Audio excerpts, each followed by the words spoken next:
So hello students, I hope you all are doing good. मेरा नाम है Vineet and मैं आप सबका स्वागत करता हूं हमारे इस प्यारे से यूट्यूब चैनल पर। तो बेटा, इससे पहले हमने 4 लेक्चर ख़त्म कर लिए हैं। इससे पहले जो लेक्चर हमने ख़त्म किया वो है मैथ्स का। उससे पहले हमने जो ख़त्म किया था वो आई गेस ग्लोब था, वो मोशन ऑफ द अर्थ था। उसके पहले ग्लोब ख़त्म किया। फिर उससे पहले हमने कुछ अर्थ इन द सोलर सिस्टम करके चैप्टर था, वो ख़त्म किया। ठीक है, आज हम 5th चैप्टर चालू करने वाले हैं और तुमने पढ़ लिया होगा इससे पहले के 6 चैप्टर, मुझे भरोसा है। और अभी तक नहीं पढ़ा तो मैंने लिंक जो है डिस्क्रिप्शन में दे दी, आप जाके पढ़ सकते हो। ठीक है, चैप्टर का नाम है major domains of the earth. Okay, देखो हमें पता है कि जो लाइफ है वो सिर्फ कहाँ एग्जिस्ट करती है, अर्थ पर। और लाइफ को जो चीज़ें, जैसे हमारे जीने के लिए जो भी चीज़ें चाहिए, वो सब कहाँ पर है, अर्थ पर। ठीक है, तो ऐसे ही हमें ह्यूमन बींग्स जहाँ पे भी एग्जिस्ट करेंगे वहाँ पे 3 चीज़ें होना ज़रूरी है। ठीक है, अगर इनमें से एक भी चीज़ जो है अगर वो गायब हुई तो ह्यूमन लाइफ जो है वो उस जगह पर एग्जिस्ट नहीं करेगी। पहला है लैंड, दूसरा है एटमॉस्फेयर, तीसरा है हाइड्रोस्फेयर। ठीक है, जहाँ पर ये तीनों चीज़ें मिलेंगी, जहाँ पर ये तीनों चीज़ें इंटरेक्ट करेंगे, वहाँ पर क्या होगा, हमारा बायोस्फीयर, यानी वहाँ पर क्या होगा, हमारा लाइफ। ठीक है, मान लेते हैं कि अगर हमने अपनी लाइफ से हमने क्या कर दिया, लैंड हटा दिया। ठीक है, अब तुम कहाँ रह रहे हो, मान लेते हैं आप आइसबर्ग पे रह रहे हो, आपको भेज दिया अंटार्कटिका। क्या वहाँ पे लाइफ सर्वाइव कर रही है? नहीं कर रही। हाँ, 2-4 कुछ लोग हैं जो कुछ टेम्परेरी शेल्टर लेते हैं, कुछ रिसर्च वगैरह के लिए जाते हैं। ठीक है, आओ जरा आगे पढ़ते हैं। लिखे, as you have read in the first chapter, the earth is the only planet which has life. Human beings can live here because the life sustaining elements of land, water, air are present on the earth. हमने पहले chapter पढ़ लिया कि जो life है वो सिर्फ अर्थ पर ही एग्जिस्ट करती है, और जो चीज़ें ह्यूमन लाइफ को सस्टेन करती हैं, मेंटेन करने में हेल्प करती है, वो कौन कौन सी है? लैंड, वाटर और एयर। ठीक है, the surface of the earth is a complex zone in which 3 main components of the environment meet. देखो, अर्थ का सरफेस ही एक ऐसी जगह है जहाँ पर ये तीनों इन्वायरमेंट जो है ना, तीनों कंपोनेंट्स जो है इन्वायरमेंट के, वो आपस में मिलते हैं। ठीक है, देखो मान लेते हैं ये है हाइड्रोस्फीयर, ये है एटमॉस्फेयर, और ये है क्या, लिथोस्फीयर। ठीक है, तो ये वाला जो एरिया होगा, ठीक है, ये वाला जो एरिया होगा वहाँ पे क्या होगा, लाइफ। क्यों? क्योंकि यहाँ पे तीनों एटमॉस्फेयर, हाइड्रोस्फीयर और लिथोस्फीयर आपस में इंटरेक्ट कर रही है। ठीक है, लिखा था solid portion of the earth on which we live is called the lithosphere. जो सॉलिड पोर्शन है, जो भी समतल धरती दिखती है तुम्हें, जो भी धरती दिखती है, चाहे वो पहाड़ हो, चाहे पर्वत हो, चाहे प्लेट्यू हो, चाहे प्लेन हो, वो सभी क्या होंगे, लिथोस्फीयर। तो the solid portion of the earth on which we live is called the lithosphere. ठीक है, तो भूमि का वो भाग जो कि कठोर है उसे क्या बोला जाएगा, लिथोस्फीयर। उसके बाद आ गया एटमॉस्फेयर। देखो, the gaseous layers that surround the earth is the atmosphere. देखो, हमें पता है ये अर्थ है तो इसको बहुत सारी गैसेस ने घेर रखा है। ठीक है, तो जो ये गैसेस है, ठीक है, इसको क्या बोला जाएगा, एटमॉस्फेयर। ओके, आगे है, और इस एटमॉस्फेयर में हमें कौन कौन सी गैसेस मिलती हैं?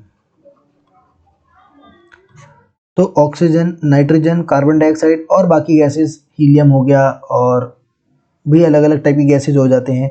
ठीक है, तो ये सारी गैसेस कहाँ मिलती हैं, एटमॉस्फेयर में। ठीक है, एटमॉस्फेयर में मिलती हैं, वेरी गुड, हमें पता है सर। अब हाइड्रोस्फेयर, देखो, water covers a very big area of the earth surface and this area is called the hydrosphere. देखो, जितना भी वाटर बॉडीज है अर्थ पे, उसको क्या बोलेंगे, हाइड्रोस्फीयर। ठीक है, अर्थ पे जितनी वाटर है, ठीक है, जितना भी वाटर है, जितनी वाटर बॉडीज है, उन सबको कंबाइन कर दो तो क्या बन जाएगा, हाइड्रोस्फीयर। ठीक है, उसके बाद आ गया बायोस्फीयर। अब ऐसा बताया ना, एक ऐसा नैरो जोन जहाँ पर ये तीनों कंपोनेंट्स एनवायरनमेंट के आपस में इंटरेक्ट करते हैं, वहां पे क्या मिलता है हमें, बायोस्फीयर। तो लिखा हुआ है biosphere is the narrow zone where we find land water and air together which contain all forms of life. अब नैरो जोन क्यों कहा गया, क्योंकि ये बायोस्फीयर वाला जो माहौल है वो हर जगह थोड़ी हो सकता है। हो सकता है क्या, वेरी गुड, नहीं हो सकता। अब अगर इन वर्ड्स के ओरिजिन पे चले जाए, अगर मैं इन वर्ड्स के ओरिजिन पे तुम्हें लेके जाऊं, ठीक है, अगर मैं तुम्हें लेके जाऊं इनके वर्ड्स के ओरिजिन पे, ठीक है, तो सबसे पहले हमारे पास क्या है, एटमॉस्फेयर। एटमोस का मतलब होता है, एटमो का मतलब होता है वेपर, ठीक है। उसके बाद आएगा लिथोस्फेयर, और लिथो का मतलब क्या होता है, रॉक। अगर आपने मेरे पुराना जो हिस्ट्री वाला लेक्चर है उसको देखा होगा तो आपको पता चल गया होगा कि लिथो का मतलब क्या होता है। उसके बाद क्या आएगा, हाइड्रो, हाइड्रोस्फेयर। तो ये हाइड्रो का मतलब क्या होता है, वाटर, ठीक है। उसके बाद आ गया बायोस्फीयर। बायो का मतलब क्या होता है, लाइफ, ठीक है। तो इन तीनों के वर्ड का ओरिजिन ही मैंने बता दिया कि एटमॉस्फेयर में एटमो का मतलब क्या होता है, वेपर। लिथोस्फेयर में लिथो का मतलब होता है रॉक। हाइड्रोस्फेयर में हाइड्रो का मतलब होता है वाटर। बायोस्फेयर में बायो का मतलब क्या होता है, लाइफ, ठीक है। आगे अब इन इन लोगों को, मतलब ये जितने भी कंपोनेंट्स हैं उनको थोड़ा डिटेल में पढ़ लेते आओ, ठीक है। तो लिथोस्फेयर क्या होता है, the solid portion of the earth is called क्या, लिथोस्फेयर। मच्छर था, ठीक है। तो देखो जितना भी, मतलब जितनी भी तुम जमीन कहते हो तुम, हम आम अगर मैं तुम्हारी भाषा में समझाऊं तो जितनी भी जमीन है उसको क्या बोला जाएगा, लिथोस्फेयर, ठीक है। तो जितनी भी जमीन है, जितनी भी जमीन है उसको क्या बोला जाएगा, लिथोस्फेयर, ठीक है। तो लिखा है the solid portion of the earth is called lithosphere, ठीक है। अर्थ का जो सॉलिड पोर्शन है उसको क्या बोलते हैं, lithosphere. It comprises the rocks of the earth crust and the thin layer of soil that contain nutrient element sustain organism. देखो बड़े बड़े पहाड़ों से लेकर छोटी छोटी पतली पतली क्या जमीन की टुकड़े तक, ठीक है, जहां पर जहां पे न्यूट्रिएंट्स मिलते हैं, ठीक है, जहां पर लाइफ रहता है उसको क्या बोलते हैं, लिथोस्फेयर। तो लिथोस्फेयर क्या है, बड़े से बड़े पहाड़ से लेकर छोटे से छोटे पतली से पतली जमीन तक, पतली से पतली लेयर तक सॉइल का, उसको क्या बोला जाएगा, लिथोस्फेयर। अब देखो इसके दो डिवीजन है, पहला है कंटिनेंट, दूसरा है क्या, ओशियन बेसिन। अब कंटिनेंट तो तुम्हें पता होगा, ठीक है, नहीं पता तो we will discuss it later, ठीक है। सबसे पहले समझो ओशियन बेसिन क्या होता है, आओ देखो, ये हो गया ओशियन, ठीक है। इसके नीचे चलते हैं तो कहीं ना कहीं जमीन होगी जहां पर ये पानी जो है स्टे कर रहा है, ठीक है, वो भी क्या होगा, लिथोस्फेयर का पार्ट होगा, वो भी क्या होगा, लिथोस्फेयर का पार्ट होगा, है ना। तो उसको क्या बोला जाएगा, ओशियन बेसिन, ठीक है। समुद्र के एकदम नीचे का जो तट होता है उसको बोलते हैं ओशियन बेसिन। आओ जरा, लिखा है 2 डिमेंशन में बटा हुआ है, large land masses are known as continent. जो बड़े बड़े लैंड मासेस होते हैं जैसे अफ्रीका हो गया, एशिया हो गया, यूरोप हो गया, उसे क्या बोलेंगे, continent. And the huge water bodies are called ocean basin. बड़े बड़े जो समुद्र क्या बोल रहा हूँ, बड़े बड़े पानी की जो बॉडीज होती हैं, ठीक है, उनका जो सरफेस होता है, बेसिन होता है, वो भी लिथोस्फेयर का पार्ट होता है ना। मैंने अभी समझाया, फिर समझाता हूँ।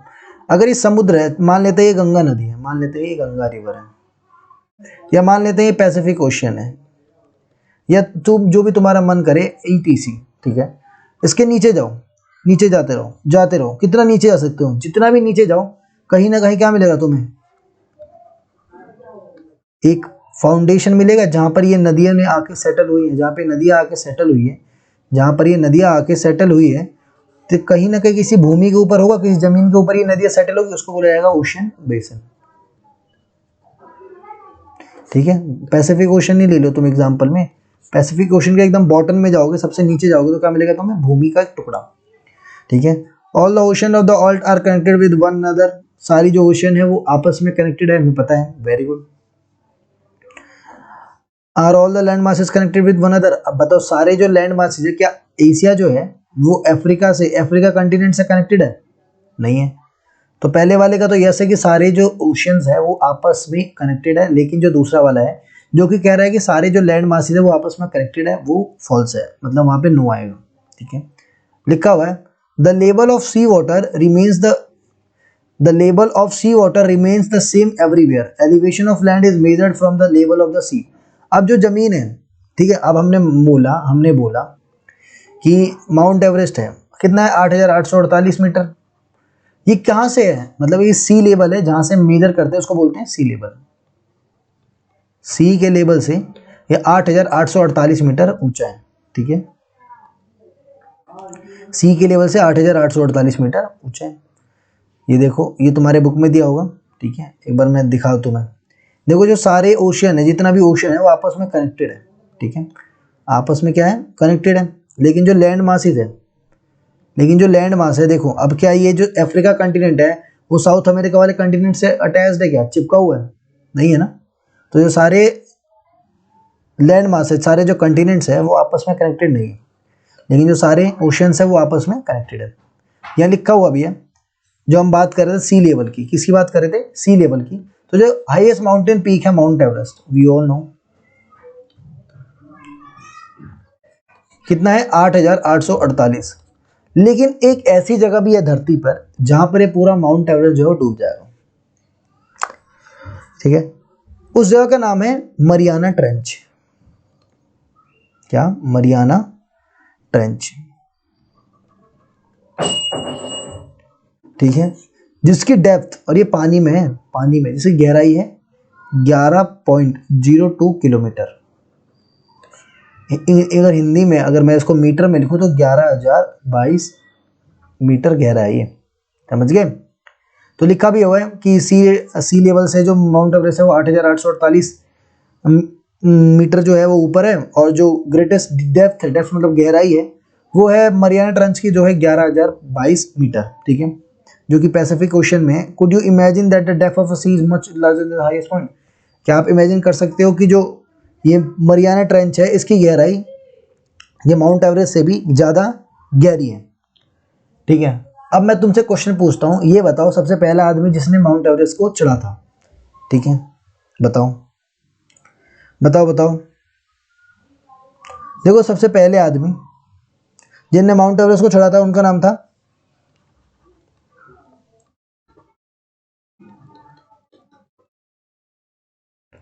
एडमंड हिलेरी, न्यूजीलैंड के थे।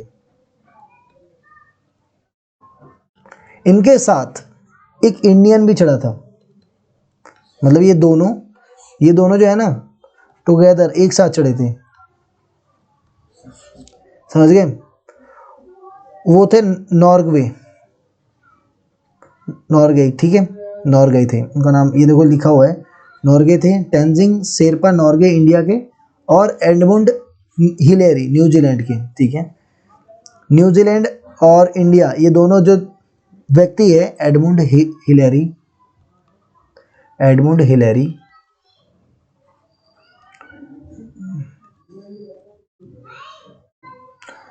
हिलेरी और प्लस में किसके हाथ चढ़े थे, टेंजिंग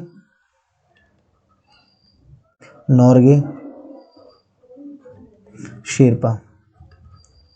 देखो ये जो टोंगे नॉर्गे शेरपा है वो नेपाली इंडियन थे। क्या थे, नेपाली इंडियन। ठीक है, ये याद रखना, यहाँ पे सिर्फ इंडियन लिख रखा है, तो तुम लोग थोड़ा इसको रिकरेक्ट कर लेना, नेपाली इंडियन थे। और ये 29 मई 1953 में चढ़े थे। कब चढ़े थे, 29 मई 1953 में। पहली जो वुमेन थी जिसने माउंट एवरेस्ट चढ़ा था वो एक वुमेन थी जो कि जापान से थी। उनका नाम था जुंको ताबेई। ठीक है, उनका नाम क्या था, जुंको ताबेई। ठीक है, वो चढ़ी थी 16 मई 1975 को। कब, 16 मई 1975। ठीक है, जस्ट 22 साल बाद 12 ईयर लेटर कौन चढ़ा, एक वुमेन। वर्ल्ड में पहली बार एक वुमेन चढ़ी जिसका नाम था जुंको ताबेई, जो कि जापान की थी।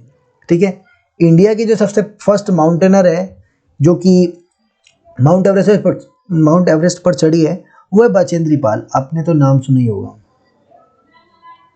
बचेंद्री पाल चढ़ी थी जो कि 1984 में चढ़ी थी। अब इसका डेट जो है वो है 23 मई, ठीक है, 23 मई को कहाँ पे चढ़ी थी? माउंट एवरेस्ट पे, जो कि एक इंडियन थी। अब कंटिनेंट क्या होते हैं? देखो 7 मेजर कंटिनेंट्स हैं, ठीक है। सबसे बड़ा वाला है एशिया, उसके बाद है यूरोप, फिर है अफ्रीका, फिर है नॉर्थ अमेरिका, फिर है साउथ अमेरिका, फिर ऑस्ट्रेलिया, फिर अंटार्कटिका, ठीक है। अब मैंने बोला कि ये लोग सीक्वेंस वाइज है, तो अब ये बताओ क्या ये सही में सीक्वेंस वाइज है? क्या ये सही में जो मैंने बोला कि सीक्वेंस वाइज है, तो आप बताओ क्या ये सीक्वेंस वाइज है? वेरी गुड, नहीं है, बहुत सही, सही बताया। देखो सबसे बड़ा जो है वो है एशिया, लार्जेस्ट कंटिनेंट, ठीक है। ये वर्ल्ड का 1/3, वर्ल्ड का जो भी हमारा लिथोस्फीयर है उसका 1/3 पार्ट जो है वो एशिया कवर कर लेता है, ठीक है। और ये जो है हमें ईस्टर्न हेमिस्फीयर में मिलता है। अगर हेमिस्फीयर है, ये है मेरिडियन, ये मेरिडियन और ये है इक्वेटर। तो ये नॉर्थ अफ्रीका बोल रहे, जो एशिया है वो कहाँ मिलेगा? ईस्टर्न हेमिस्फीयर में, ठीक है, याद रखना। The Tropic of Cancer passes through this continent. Tropic of Cancer है वो किसको? एशिया को पास करके जाती है, मतलब जो एशिया है, ये क्या है हमारा इक्वेटर, ये है ट्रॉपिक ऑफ कैंसर, तो ये एशिया यहाँ पे है। तो ट्रॉपिक ऑफ कैंसर जो लाइन है वो एशिया को होके जाती है, ठीक है। उसके बाद आ गया ऊपर दिखाऊं तो जो एशिया है और यूरोप है, ये दोनों एकदम सटे सटे हैं, मतलब आपस में ही एकदम लाइक चिपके हुए हैं कह सकते हैं हम, ठीक है। ये देखो, तो ये देखो जो यूरोप है और जो एशिया है वो आपस में चिपका हुआ है, ठीक है। लेकिन एक माउंटेन है जो इसको अलग करती है, एशिया और यूरोप को आपस में बाइफरकेट करती है, उसका नाम है उराल माउंटेन,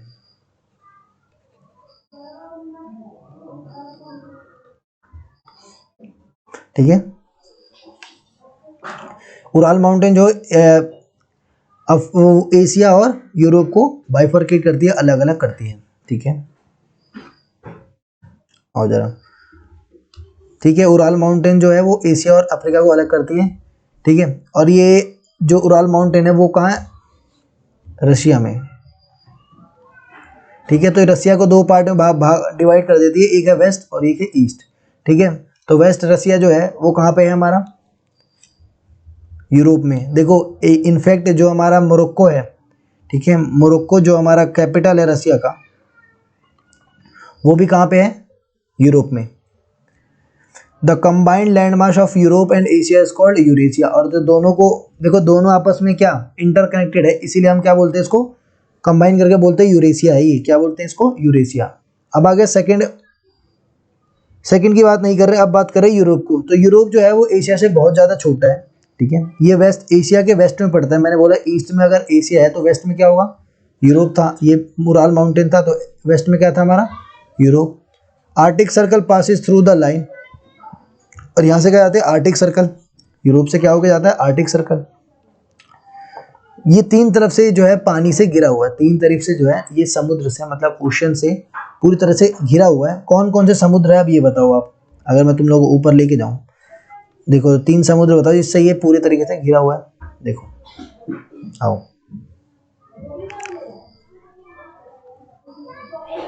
देखो आर्टिक ओशन, अटलांटिक ओशन और नीचे में मेडिटेरेनियन सी, तीनों तरफ से पानी से घिरा हुआ है, ठीक है। ऊपर में आर्टिक ओशन, नीचे यहाँ पे अटलांटिक ओशन और यहाँ पे मेडिटेरेनियन सी से, क्या? मेडिटेरेनियन सी से। मेडिटेरेनियन सी जो है वो विश्व की सबसे बड़ी सी है, ठीक है, ठीक है।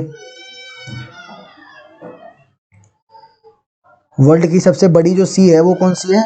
यूरोपियन, ये मेडिटेरेनियन सी, ठीक है। आओ जरा, अफ्रीका पढ़ लिया, अब यूरोप पढ़ते हैं, अफ्रीका पढ़ लेते हैं। तो अफ्रीका जो है सेकंड लार्जेस्ट कंटिनेंट है एशिया के बाद। ये इक्वेटर पे लाइन करती है। इक्वेटर जो है अफ्रीका से होकर जो गुजरता है, ये देखो, अगर ये इक्वेटर है तो अफ्रीका ये रहा, ठीक है। तो अफ्रीका से होकर गुजरता है इक्वेटर, ठीक है। The large part of area lies in the northern hemisphere, और ये इक्वेटर है तो इसका जो मोस्ट ऑफ द पार्ट है वो कहाँ पे है? नॉर्दर्न हेमिस्फीयर में, ठीक है। 5.1 देखो पिक्चर तो तुम समझ जाओगे। देखो इससे ट्रॉपिक ऑफ कैंसर, इक्वेटर और ट्रॉपिक ऑफ कैप्रिकॉर्न, ये तीनों लाइन जो है वो पास होके जाती है। कौन कौन सी? ट्रॉपिक ऑफ कैंसर, इक्वेटर और ट्रॉपिक ऑफ कैप्रिकॉर्न। ठीक है, ये तीनों लाइन जो है हमारे अफ्रीका को है पास होके जाती है। ये देखो यहाँ पे, देखो ये देखो, आ जाओ। ये है अफ्रीका, ये है इक्वेटर, ये है ट्रॉपिक ऑफ कैंसर, ये है ट्रॉपिक ऑफ कैप्रिकॉर्न। ठीक है, तो तीनों जो लाइन है वो क्या हमारे अफ्रीका को पास होकर जाती है। हमारे अफ्रीका नहीं, मतलब अफ्रीका कंटिनेंट को पास होकर जाती है। ओके, आओ जरा।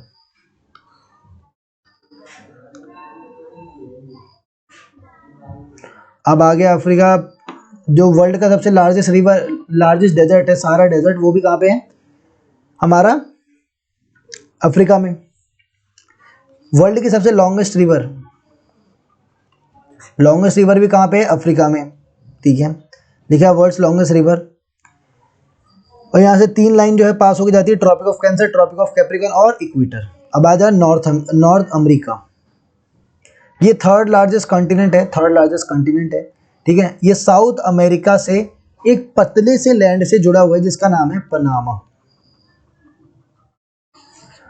इस्थमस ऑफ पनामा क्या होता है? देखो, जो दो लैंड मासेस को जोड़ता है उसे बोलते हैं इस्थमस। ठीक है, जो दो लैंड मासेस को जोड़ता है उसको वो बोलते हैं क्या? इस्थमस। ठीक है, और ये पनामा जगह का नाम है वहाँ पे। ठीक है, ये नॉर्दर्न और वेस्टर्न हेमिस्फीयर में पड़ता है। जो हमारा नॉर्थ अमेरिका है, अगर नॉर्थ अमेरिका दिखाऊं तो नॉर्दर्न हेमिस्फीयर के नॉर्थ में हेमिस्फीयर है जो उसके नॉर्थ के वेस्ट साइड में पड़ता है, वेस्ट हैंड साइड में पड़ता है। ठीक है, देखो यहाँ से प्राइम मेरिडियन होके गुजरती है, समथिंग लाइक यहाँ से मान लेते हैं। ठीक है, तो मान लेते हैं ये है। ठीक है, तो ये देखो, ये नॉर्थ में तो है, ये इक्वेटर है, तो ये नॉर्दर्न हेमिस्फीयर। नॉर्थ में कहाँ पे? वेस्ट में, वेस्ट के साइड। ठीक है,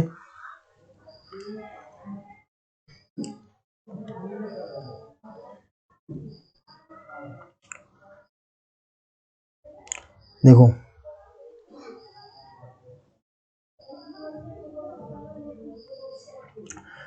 लिखा है साउथ अमेरिका। अब साउथ अमेरिका पढ़ रहे हैं, क्या पढ़ रहे हैं हम? South America.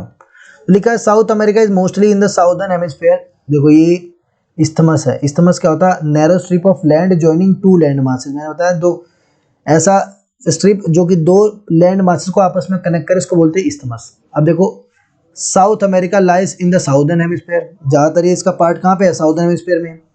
Which two the ocean surrounds it on the east and west. देखो कौन कौन से जो ओशन है इसको ईस्ट और वेस्ट में सराउंड करते हैं। देखो, तो इधर में आओगे तो पैसिफिक ओशन है कि नहीं? इधर में आओगे तो अटलांटिक ओशन है। क्या है? Atlantic ocean. कंफर्म कर लो एक बार। आपके पास बुक होगा वैसे, लेकिन मेरे पास ये पीडीएफ है। तो देखो इधर में पैसिफिक ओशन है, इधर में क्या है? Atlantic ocean. ओके, कोई दिक्कत? Very good.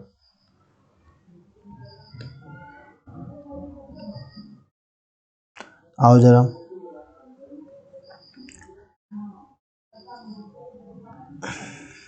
The Andes world's longest mountain range runs through its length from north to south. देखो सबसे वर्ल्ड का लॉन्गेस्ट जो माउंटेन है,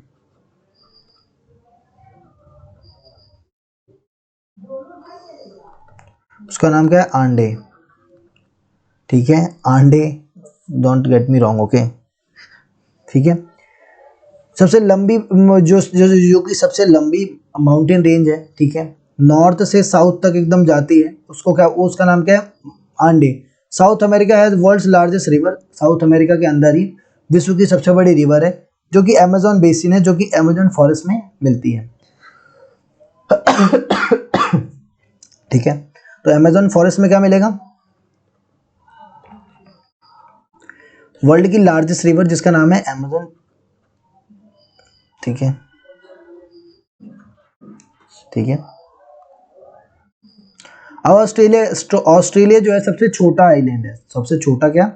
सबसे छोटा कंटिनेंट है, लैंड मास है। Australia is the smallest continent southern hemisphere में पड़ता है, वी ऑल नो, ये इक्वेटर है, ऊपर में मैंने बताया था ऊपर में क्या है इसके जस्ट इंडिया है, एशिया है मतलब, और नीचे में क्या है ऑस्ट्रेलिया है। तो ऑस्ट्रेलिया जो है वो साउदर्न हेमिस्फीयर में मिलता है, ठीक है। और ये तीनों तरफ से, मतलब अगर ये ऑस्ट्रेलिया है तो ये हर तरफ से क्या पानी से घिरा हुआ है, इसलिए बोलता है इसको आइलैंड कंटिनेंट, ठीक है। अंटार्कटिका क्या है, completely in the southern hemisphere में, एकदम साउदर्न हेमिस्फीयर में, यहाँ पे हमें पता है। The South Pole lies almost at the centre of its continent, South Pole जो है एकदम सेंटर में पड़ता है इसके। साउथ पोल हमें पता है साउथ पोलर रीजन में पड़ता है। आर्टिक के बाद क्या था South Pole, South polar region में क्या पड़ता है अंटार्कटिका।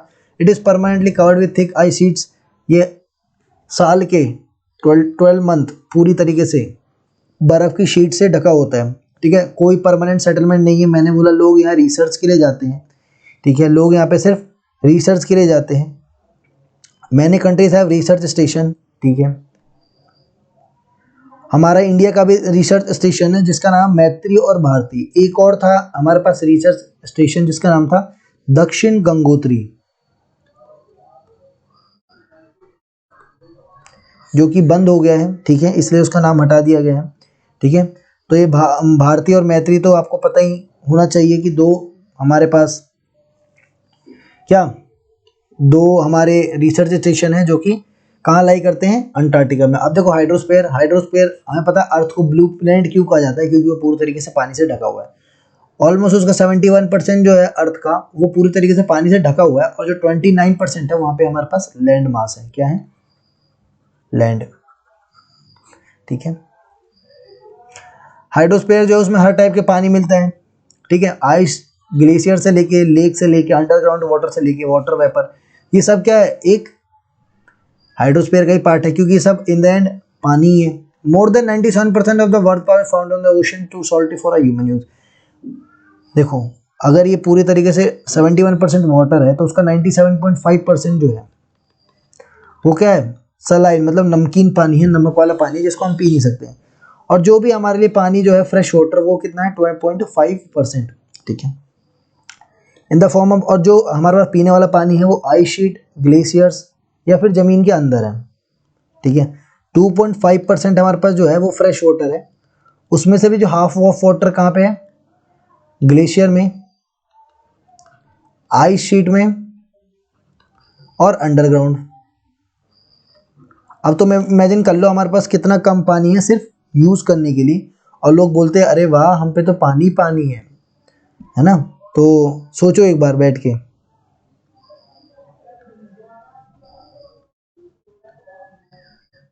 ठीक है, इसलिए हम उसको क्या बोलते हैं ब्लू प्लेनेट, ठीक है। अब ओशन आ जाओ, ओशन क्या होता है देखो ocean the major part of the earth, major part of hydrosphere, hydrosphere क्या है ओशन जो है वो हाइड्रोस्फीयर का मेजर पार्ट किसके पास है ओशन के पास है। हमें पता है कि भाई हर जगह में ओशन ओशन देखते हैं, 5 ओशन है, ठीक है। 5 ओशन जो है वो कौन कौन से है Pacific ocean, Atlantic ocean, Indian ocean, southern ocean और आर्टिक ओशन। सबसे बड़ा कौन सा है पैसिफिक ओशन, उसके बाद है अटलांटिक ओशन, फिर है इंडियन ओशन, उसके बाद साउदर्न ओशन, फिर आर्टिक ओशन, ठीक है। The ocean water are always moving, हमें पता है जो समुद्र का पानी है वो हमेशा मूव करते रहता है। 3 टाइप के मूवमेंट होते हैं समुद्र के पानी के अंदर, उसको बोलते हैं वेव, टाइड और ओशन करंट। वेव क्या होता है, जो भी तुम्हें दिखता है पानी की वजह से, हवा की वजह से, जो पानी के अंदर बदलाव होता है हवा की वजह से, एयर की वजह से, ठीक है, ठीक है। पानी, समुद्र के पानी के अंदर जो बदलाव होता है उसको बोलते हैं वेव। सन और मून की ग्रेविटी की वजह से जो पानी के अंदर बदलाव होता है उसको बोलते हैं टाइड। और ओशन करंट क्या होता है, देखो movement of water flow in a definite direction is known as ocean current. समुद्र के पानी का बहना एक डेफिनेट, एक निश्चित दिशा की ओर, उसे क्या बोलते हैं ओशन करंट। 5 मेजर कॉन्टिनेंट वो ओशन है, मैंने बता दिया Pacific ocean, Atlantic ocean, Indian ocean, southern ocean, Arctic Ocean, ठीक है। सबसे बड़ा क्या है पैसिफिक ओशन, फिर अटलांटिक ओशन, फिर इंडियन ओशन। इंडियन ओशन जो है एकमात्र ओशियन है जो कि किसी कंट्री के नाम पर रखा गया है जिसका नाम है इंडिया, ठीक है। उसका बाद साउदर्न ओशन, फिर Arctic ocean. The Pacific ocean जो है वो सबसे लार्जेस्ट ओशन है। सबसे लार्जेस्ट ओशन कौन सा है पैसिफिक ओशन। और जो सबसे गहरा पार्ट है अर्थ का, सबसे गहरा पार्ट जो है अर्थ का वो है मरियाना ट्रेंच, जो कि कहाँ मिलता है हमें पैसिफिक ओशन के अंदर। Pacific ocean is almost circular in shape, Pacific ocean जो है वो सर्कुलर शेप में है, जो कि Asia, Australia, north and South America के सराउंड है। देखो एशिया से लेकर, ऑस्ट्रेलिया से लेकर, नॉर्थ अमेरिका से लेकर साउथ अमेरिका तक सब जगह क्या है, पैसिफिक ओशन। मैं दिखा दूंगा अगर मैं तुम्हें दिखा पाऊँ, अगर मैं ये ऊपर चले आए, क्योंकि थोड़ा सा लैग होता है मेरा पीसी।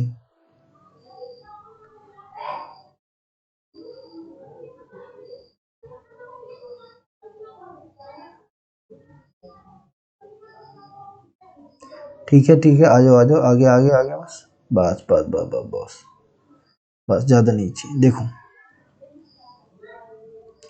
देखो देखो, यहाँ से अरे यार ये थोड़ा सा ऊपर थोड़ा सा नीचे हो रहा है, क्या दिक्कत है इसको। देखो ये पैसिफिक ओशन है, ये एशिया है, ठीक है। इधर आओ, तो ये पैसिफिक ओशन इधर से इधर होते होते ऑस्ट्रेलिया को भी पूरा कवर कर रहा है, ठीक है। और इधर देखो तो नॉर्थ अमेरिका और साउथ अमेरिका तो कहीं रहा है। इधर देखो तो ये नॉर्थ अमेरिका और ये साउथ अमेरिका और ये नॉर्थ अमेरिका को इधर में ये पैसिफिक ओशन जो है कवर कर ही रहा है, ठीक है। देखो देखो पैसिफिक ओशन देखो, देख लिया। चलो आओ जरा वापस आ जाए, ठीक है।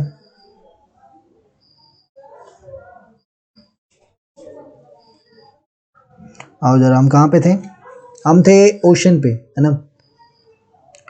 ओशन में भी हमने ये पढ़ लिया, पैसिफिक ओशन का जो शेप है वो सर्कुलर है, ठीक है। उसके बाद आ गया, अब ये देखो ये है अटलांटिक ओशन, ठीक है। Atlantic Ocean is the second largest कौन सा है, अटलांटिक ओशन। ये एस आकार का है, कैसा आकार का है, एस आकार का, ठीक है। तो तुम मैप देखना, तो मैं वहीं पे ले जाऊंगा फिर से तुम्हें, ठीक है। तो तुम्हें दिखाऊंगा कि ये जो है एस आकार का है, कैसा आकार का, कैसे आकार का है, एस। देखो ये है क्या, अटलांटिक ओशन, तो ये देखो कैसा है, एक मिनट,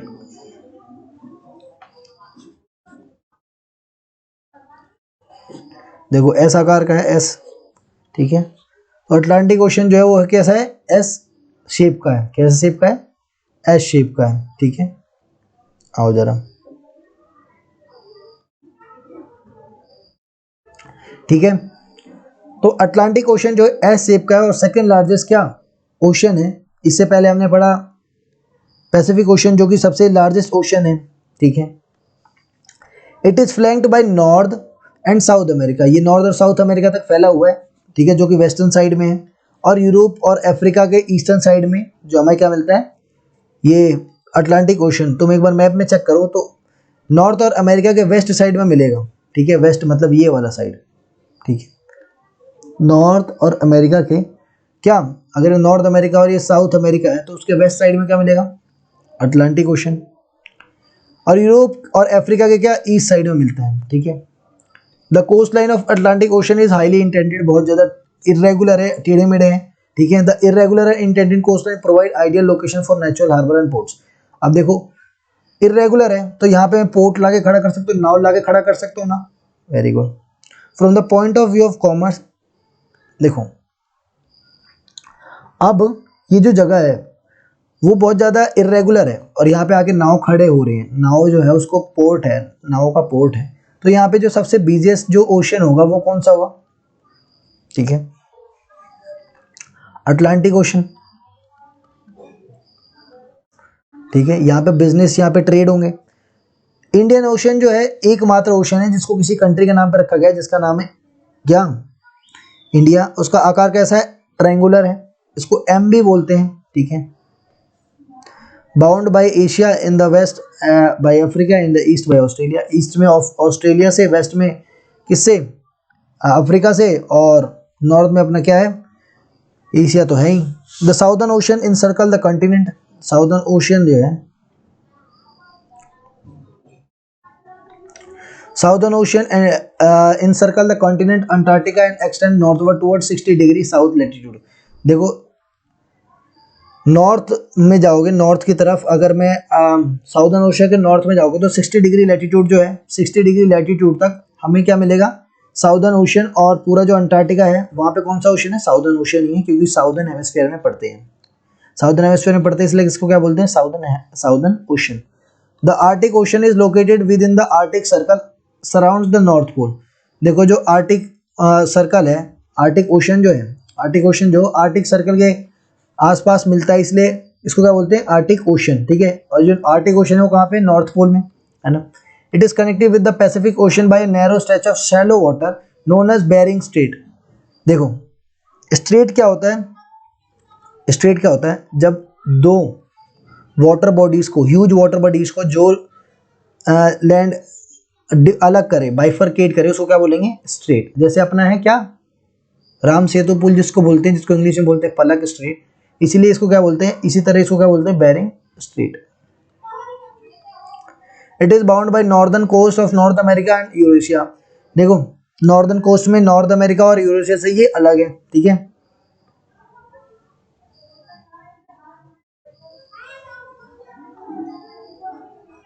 देखो मैं मैप में दिखा दूं एक बार,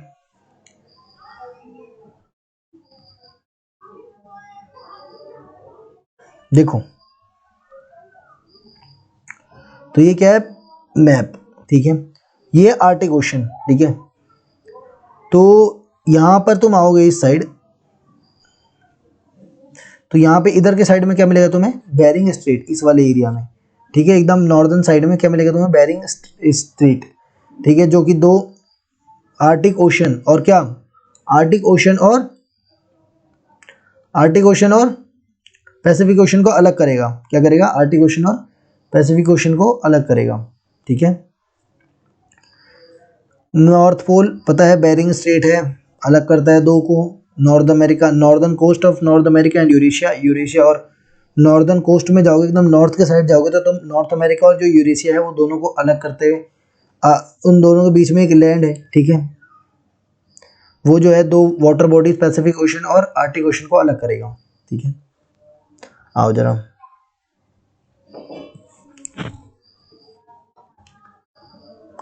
अब आगे एटमॉस्फेयर। एटमॉस्फेयर हमें पता है कि layer of gases known as atmosphere, thin blanket of air, integral important aspect of planet, it provides us with the air breathe aspects from the harmful rays।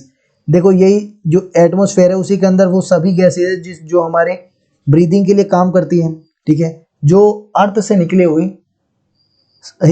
Affected sun rays को वो रोक लेती हैं, जिसको बोलते हैं ओजोन, ओजोन गैस, है ना। ओजोन गैस क्या करती है, यूवी रेज जो कि अर्थ से निकली होती है, अल्ट्रावायलेट रेज, उसको रोक लेती हैं। हम जो ऑक्सीजन को लेते हैं वो भी कहाँ मिलती है, एटमॉस्फेयर के अंदर, ठीक है। अब एटमॉस्फेयर जो है उसको थोड़ा थोड़ा आप ये जान लो, तो लिखा हुआ है the atmosphere extend up to the height of 1600 kilometre, the atmosphere is divided into 5 part. यहाँ से लेकर ऊपर तक कितना हो गया, 1600 किलोमीटर तक जो है एटमॉस्फेयर जो है वो एक्सटेंड कर रहा है ऊपर में, अपवर्ड में। अब इसके लेयर, इसके 5 लेयर हैं, ठीक है। सबसे पहले ट्रोपोस्फेयर, फिर स्ट्रेटोस्फेयर, फिर मीजोस्फेयर, फिर थर्मोस्फेयर, फिर एक्सोस्फेयर। कितने हैं, 5 डोमेन हैं। कौन कौन से, स्ट्रेटोस्फेयर, सॉरी ट्रोपोस्फेयर, कौन सा है, ट्रोपोस्फेयर, स्ट्रेटोस्फेयर, फिर मीजोस्फेयर, फिर थर्मोस्फेयर, फिर एक्सोस्फेयर। क्या समझ गए, तो ये 5 जो है 5 पार्ट में डिवाइडेड है, ठीक है। जो डिवाइड है 5 लेयर में, जिसको क्या, जो जिस पे अलग अलग टेम्परेचर होता है। सबसे ज़्यादा टेम्परेचर जो होगा वो होगा थर्मोस्फेयर में, है ना। उससे भी ज़्यादा हो कितना, एक्सोस्फेयर में। The atmosphere is compose of nitrogen, oxygen and makeup 99% of a clean dry air. 99% जो है क्लीन एयर है, जिसमें 78% जाएंगे अगर हम एटमॉस्फेयर में, तो 78% जो है वो क्या है, नाइट्रोजन, 21% ऑक्सीजन है। बाकी जो है, ठीक है, अदर गैसेज जैसे कार्बन डाइऑक्साइड, आर्गन, हीलियम, बाकी सारी गैसेज कितनी हैं, जो बचा हुआ है उसके अंदर बाकी सारी गैसेज मिलती हैं, ठीक है। 78 + 21 कर लो, 1% में जो है वो बाकी गैसेज मिलेंगी। 78% तो हमारा क्या है, नाइट्रोजन, 21% ऑक्सीजन और 1% में carbon dioxide, argon, helium, ozone, ये सारी गैसेज 1% में हैं, ठीक है। Oxygen is the breath of life while nitrogen helps in the growth of living organism. अब जब तुम इनहेल करते हो तो ऑक्सीजन को इनटेक करते हो, तो ऑक्सीजन जो है वो लाइफ को कंटिन्यू करने के लिए, सस्टेन करने के लिए नीड है, ज़रूरत है। और जो हमारा नाइट्रोजन है वो पौधों को ग्रो करने के लिए क्या चाहिए, हमें क्या चाहिए पौधों को, nitrogen. Carbon dioxide though present in the minute amount is important as it is absorb the heat radiated by the earth. ठीक है, तो जो कार्बन डाइऑक्साइड है वो क्या करती है, बहुत कम मात्रा में है, लेकिन हमारे जो अर्थ पे जब ज़्यादा टेम्परेचर होता है या कम टेम्परेचर होता है, उसका जो रिस्पॉन्स होता है वो रिस्पॉन्सिबल होता है, वो कौन होता है, कार्बन डाइऑक्साइड। ठीक है, समझ गए। Thereby keeping the planet warm. देखो जितने ज़्यादा कार्बन डाइऑक्साइड होगा उतने ज़्यादा गर्मी होगी, जितना कम होगा उतना कोल्ड होगा, है ना। It is also essential for growth of plant के ग्रोथ के लिए भी क्या जरूरी है, कार्बन डाइऑक्साइड। तुम्हें पता है कि हम जब ह्यूमन जो है कार्बन डाइऑक्साइड छोड़ते हैं तो उसी को क्या करते हैं, पौधे इनटेक कर लेते हैं। The density of the atmosphere varies with height. देखो हाइट के हिसाब से जो एटमोसफेयर है वो बदलते रहता है। ठीक है, उसके बाद ये बायोस्फीयर है, फिर चैप्टर खत्म हो जाएगा। आओ जरा देख लेते हैं।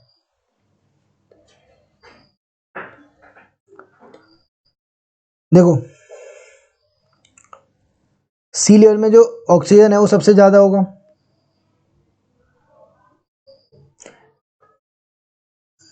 है ना।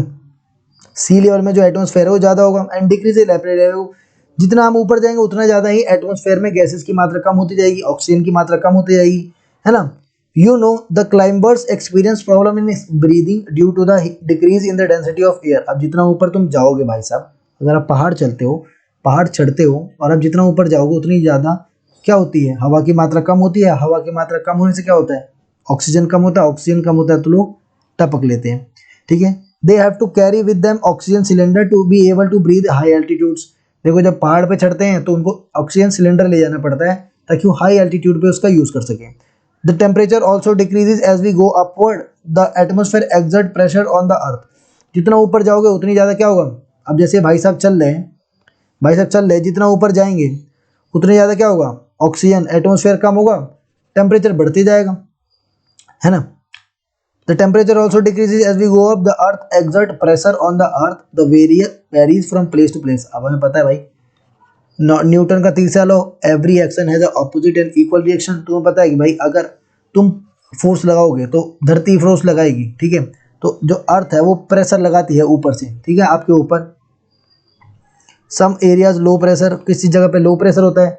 एयर जो होता है वो हाई प्रेशर से लो प्रेशर में मूव करता है, और जो एयर का मूवमेंट होता है उसे क्या बोलते हैं, विंड बोलते हैं। तो विंड क्या है, movement of air is known as wind. Biosphere क्या होता है, बायोस्फीयर क्या होता है, जहाँ पे लिथोस्फीयर, हाइड्रोस्फीयर और एटमोस्फीयर आपस में इंटरेक्ट करे, उस वाले जोन को क्या बोलेंगे, बायोस्फीयर। ठीक है, the narrow zone of the contact between land, water and plant. It is a zone that life is unique of planet exist. There are several species of organisms that vary in size from microbes and bacteria to the huge animals. ऐसी जगह जहाँ पे तीनों चीज़ें मिलती है, land, air और water, उसको बोलते हैं क्या, बायोस्फीयर। और यहीं पे बहुत सारी अलग अलग टाइप की स्पीसीज मिलती है जिसको हम बोलते हैं फिर, अगर हमारी लाइफ पे अर्थ है इसीलिए हम उसको यूनिक प्लेनेट कहते हैं। अब लाइफ पे अर्थ है तो अलग अलग वेरियस टाइप के ऑर्गेनिज्म, माइक्रोब्स, बैक्टीरिया, बड़े बड़े मैमल्स, जैसे कि हम इंसान में वीडियो रिकॉर्ड कर रहा हूँ, ये सब कहाँ मिल रहे हैं, अर्थ पे। अर्थ के कौन से एरिया में, बायोस्फीयर में। All the living organisms including humans are linked to each other and to the biosphere for survival. हम सभी लोग आपस में, ठीक है, और बायोस्फीयर पर डिपेंडेंट है अपने सर्वाइवल के लिए। The organism is the in the biosphere may broadly be divided into plant kingdom and animal kingdom. देखो पूरे धरती पे चले जाओ कहीं भी, दो पार्ट में कैटेगराइज है। पहला है क्या, प्लांट किंगडम, या वो होगा एनिमल या होगा plant. Human being are also animals, बस उनके पास थोड़ा सा दिमाग आ गया है, ठीक है। For example cutting of forest for survival, ये बात है कि भाई हम लोग पेड़ काटते हैं अपने सर्वाइवल के लिए ताकि हम जी सकें, ठीक है। अब सरफेस में भी change due to the natural calamities like earthquake. अब हम देखो अपनी सिचुएशन के हिसाब से अपने आपको डाल लेते हैं। वैसे अर्थ जो है, ठीक है, जब अर्थ के सरफेस में चेंज होता है, ठीक है, जैसे कि अर्थक्वेक है, ठीक है, there could be submergence of land as happened in the case of tsunami recently, part of Andaman and Nicobar island were submerged under water, discover of waste material into lakes and river into make suitable human beings. अब हमें यार ये सब ना हमें पता है, देखो हमें पता है कि जो अर्थ है वो खुद के अंदर बदलाव लाती है, जैसे हम बदलाव लाते हैं। जैसे अर्थक्वेक आया था, अर्थक्वेक की वजह से क्या हुआ था, सुनामी आया था। सुनामी में अंडमान एंड निकोबार का जो कुछ हिस्सा है वो डूब गया था, ठीक है। Discharge of waste material into lakes and rivers makes the water unsuitable for human use, it also damages all other forms of life. अब जितना भी हम वेस्ट मटेरियल है अगर पानी में डालेंगे तो क्या करेगा, ह्यूमन लाइफ को इफेक्ट करेगा, ठीक है। Emission from industries, thermal power plant and vehicle pollute the air. हमें पता है अगर हम ज़्यादा व्हीकल्स का यूज़ करेंगे तो पॉल्यूट करेगा। CO2 की मात्रा बढ़ेगी, कार्बन डाइऑक्साइड की मात्रा बढ़ेगी, तो ग्लोबल वार्मिंग बढ़ेगा। तो जो क्या होगा, बर्फ़ जो है, ग्लेशियर जो है, अंटार्कटिका जैसे आइसबर्ग है, वो क्या होंगे, पिघलेंगे। और पिघलेंगे तो जो सी लेवल है, सी का जो लेवल है वो बढ़ेगा ना। और 1 मीटर भी अगर सी का लेवल बढ़ गया तो इट इज़ इनफ कि कोई भी आइलैंड जो है डूब सकता है, ठीक है। 5 मीटर तो यार फिर भी बहुत ज़्यादा होता है, 5-10 मीटर, ठीक है। 1 मीटर बढ़ता है तो जो हमारा शोर होता है उसका आधे ऊपर तो पानी भर जाता है। समुद्र का जो तट होता है, बीच का जो आधा जो तट होता है वो तो पानी से ही भर जाता है।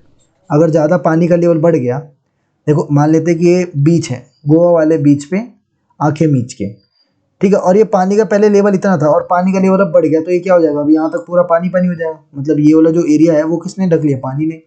ऐसे ही और बढ़ते जाएगा तो पूरा का पूरा आइलैंड ही डूब जाएगा, है ना। तो हमें ग्लोबल वार्मिंग नहीं करनी है, ठीक है।